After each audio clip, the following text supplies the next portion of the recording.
ሰላም ውድ የቻናላችን ተከታታዮች፣ ዛሬ በሜክሲኮ አደባባይ አካባቢ የተከሰተው አሰቃቂ የእሳት አደጋ ብዙዎችን ያስደነገጠ ነው። በሚያሳዝን ሁኔታ በአደጋው የሁለት ሰዎች ሕይወት አልፏል። ይህ ሁሉ እንዴት ሊሆን ቻለ?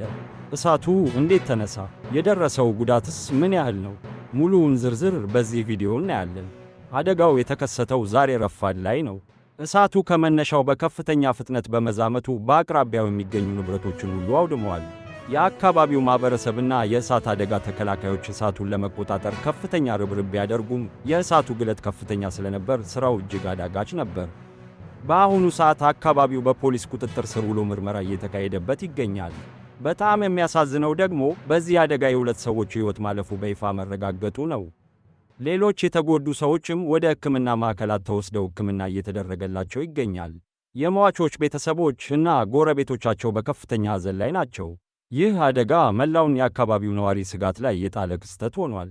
እስካሁን ያለው መረጃ ይህንን ይመስላል። የጉዳቱን መጠንና ተጨማሪ ዝርዝር መረጃዎችን ስናገኝ እንደምናደርሳችሁ ቃል እንገባለን። ስለዚሁ አደጋ ምን እንደሚያስቡ አስተያየት ይስጡ።